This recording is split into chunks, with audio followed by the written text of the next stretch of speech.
बिस्मिल्लाहिर्रहमानिर्रहीम। आज की वीडियो के अंदर हम ये देखेंगे कि डिस्ट्रीब्यूशन ऑफ ड्रग्स किस तरह की होती है, यानी कि ड्रग्स की डिस्ट्रीब्यूशन बॉडी के अंदर किस तरह होती है। सबसे पहले हम देखेंगे डिटर्मिनेंट्स ऑफ डिस्ट्रीब्यूशन वगैरह।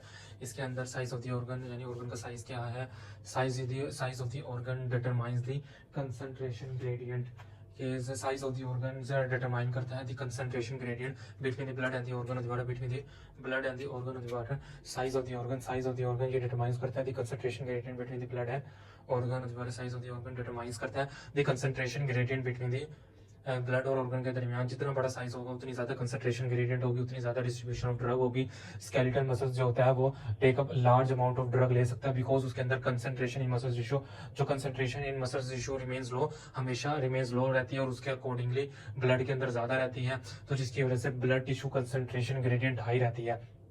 यानी जो स्केलेटल मसल्स होता है can take up large amount of drug ले सकता है, क्योंकि उसके अंदर ऑलरेडी कंसंट्रेशन कम रहती है, क्योंकि मसल यूटिलाइज करता रहता है ड्रग की कंसंट्रेशन को, और जो ब्लड के अंदर कंसंट्रेशन हाई होने की वजह से ब्लड टिश्यू कंसंट्रेशन ग्रेडियंट अमूमन हाई ही रहता है। Even after relatively large amount of drugs has been transferred, यहाँ तक कि अगर लार्ज अमाउंट ऑफ ड्रग्स भी ले ली गई है तो even after relatively large amount of drug large भी ले ली गई है, उसके मुकाबले में टिश्यू के अंदर कंसंट्रेशन ऑफ ड्रग कम ही रहेगी, ब्लड के अंदर ज्यादा ही रहेगी, तो कंसंट्रेशन ग्रेडियंट हमेशा ज्यादा ही रहेगा। क्योंकि जो हमारे पास स्केलेटल मसल्स है वो वेरी लार्ज ऑर्गन है, क्योंकि हमारे पास स्केलेटल मसल्स एक बहुत बड़ा लार्ज ऑर्गन है।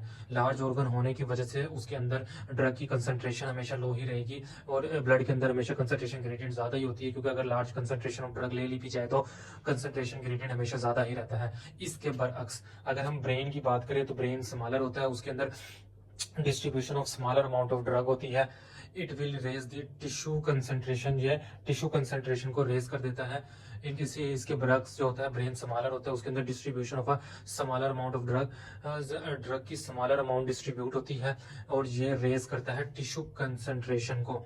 यानी कि उसके अंदर ब्रेन स्मॉल होगा तो डिस्ट्रीब्यूशन ऑफ स्मॉलर ड्रग की स्मॉलर अमाउंट आएगी, और रेज करता है टिश्यू कंसंट्रेशन रेज हो जाएगी, और ये रिड्यूस जीरो कर देगी ब्लड टिश्यू कंसंट्रेशन ग्रेडियंट। इसके अंदर जो ब्लड और टिश्यू का जो कंसंट्रेशन ग्रेडियंट होगा उसको ऑलमोस्ट जीरो कर देगी, तो वो प्रिवेंट करता है further Uptake of the drug until वो फिर ड्रग को दोबारा अंदर आने नहीं देगा। यानी कि ये जल्दी से सैचुरेशन हो जाती है ब्रेन टिश्यूज की ड्रग के, तो ड्रग कंसंट्रेशन जीरो हो जाती है, इसकी वजह से ड्रग अंदर नहीं आ जाती until it is actively transported. यहाँ तक कि उसको एक्टिवली ट्रांसपोर्ट किया जा सकता है, यानी कि ब्रेन अगर चाहे तो उसको एक्टिवली ट्रांसपोर्ट करके अपने ऑर्गन के अंदर ले सकता है।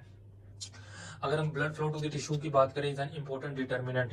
अगर हम ब्लड फ्लो की बात करें कि टिश्यू के अंदर जो ब्लड फ्लो होता है वो इंपॉर्टेंट डिटर्मिनेंट होता है of the rate of Uptake of drug, कि ड्रग की कितना रेट, ड्रग की अपटेक का कितना रेट करना है, ये इंपॉर्टेंट डिटर्मिनेंट होता है ब्लड फ्लो। यानी कि ब्लड फ्लो टिश्यू डिसाइड करता है कि कितना rate of Uptake of drug होगा। अगरचे ब्लड फ्लो में not affect the amount of drug in tissue at equilibrium of the water, लेकिन एक दफा अगर इक्विलिब्रियम के अंदर आ जाए कंसंट्रेशन तो फिर ब्लड फ्लो अफेक्ट नहीं करेगा अमाउंट ऑफ ड्रग को इन टिश्यूज के अंदर। यानी ब्लड फ्लो टू टिश्यूज वो उस वक्त तक रेट ऑफ डिटर्मिनेंट होगा जब तक कंसंट्रेशन ग्रेडियंट मौजूद होगा। अगर एक दफा कंसंट्रेशन ग्रेडियंट आ जाए तो फिर ब्लड वो फ्लो हमारे पास नहीं अफेक्ट करेगा the amount of drug in tissues को। एज अ रिजल्ट इसके नतीजे में जो वेल परफ्यूज टिश्यूज होते हैं, यानी ब्रेन, हार्ट, किडनीज और splanchnic organ usually achieve high tissue concentration sooner than poorly perfused tissues, fat and bones. इसके नतीजे में जो वेल परफ्यूज टिश्यूज होते हैं, यानी कि ब्रेन हो गया हमारे पास, हार्ट हो गया, किडनीज हो गया, स्प्लैंचेस ऑर्गन्स हो गया, वो जल्दी टिश्यू कंसंट्रेशन को अचीव कर लेते हैं, जबकि जो कम परफ्यूज एरियाज होते हैं या टिश्यूज होते हैं, फैट एंड ऑर्गन्स, बहुत देर में अपने आप को जाके अपने आप को सैचुरेट करते हैं। अगर हम इस पूरे टॉपिक को एक दफा समराइज कर ले तो इसके अंदर हमने देखा कि कैसे डिस्ट्रीब्यूशन ऑफ ड्रग्स होती है, यानी क्या क्या डिटर्मिनेंट्स होते हैं, क्या क्या फैक्टर्स इन्वॉल्व होते हैं डिस्ट्रीब्यूशन ऑफ ड्रग्स के अंदर। इसके अंदर सबसे पहला होता है size of the organ. Size of the organ determines करता है कितना कंसंट्रेशन ग्रेडियंट है between the blood and the organ. और फिर हमारे पास स्केलेटल मसल जो होता है वो स्केलेटल मसल टेक करता है लार्ज अमाउंट ऑफ ड्रग, क्योंकि उसके अंदर कंसंट्रेशन जो होती है मसल्स के अंदर ड्रग की हमेशा लो ही रहती है, क्योंकि उसका साइज बहुत ज्यादा होता है, और ब्लड टिश्यू कंसंट्रेशन ग्रेडियंट हमेशा हाई ही रहती है, इवन कि अगर लार्ज अमाउंट ऑफ ड्रग भी ले ली जाए। इसके बरअक्स अगर हम ब्रेन की बात करें तो ब्रेन के अंदर ब्रेन स्मॉलर होता है, स्मॉलर होने की वजह से उसके अंदर distribution of smaller amount of drug होती है, जिसकी वजह से उसका टिश्यू कंसंट्रेशन बहुत हाई हो जाता है और वो कंसंट्रेशन ग्रेडियंट को लो कर देती है, जिसकी वजह से मजीद ड्रग उसके अंदर नहीं आ सकती। हाँ, एक ही पॉसिबल वे है अब वो इनटेक करने का कि वो एक्टिवली ट्रांसपोर्ट हो। ब्लड फ्लो भी अहम किरदार अदा करता है टिश्यूज के अंदर, रेट ऑफ अपटेक, कितना ज्यादा ड्रग का रेट ऑफ अपटेक होगा। लेकिन जो ब्लड फ्लो होता है वो इफेक्ट नहीं करता अमाउंट ऑफ ड्रग का, जब एक दफा कंसंट्रेशन ग्रेडियंट जीरो हो जाए, यानी कि वो इक्विलिब्रियम में आ जाए, ब्लड टिश्यू कंसंट्रेशन इक्विलिब्रियम में आ जाए। इसके नतीजे में जो वेल परफ्यूज टिश्यूज होते हैं, यानी कि ब्रेन, हार्ट, किडनीज और स्प्लैंचिंग ऑर्गन्स जो होते हैं, स्प्लैंचिंग ऑर्गन्स होते हैं, यूजली अचीव करते हैं हाई टिश्यू कंसंट्रेशन को। वेल परफ्यूज टिश्यूज होते हैं, ब्रेन, हार्ट, किडनीज और स्प्लैंचिंग ऑर्गन, वो अचीव करते हैं हाई टिश्यू कंसंट्रेशन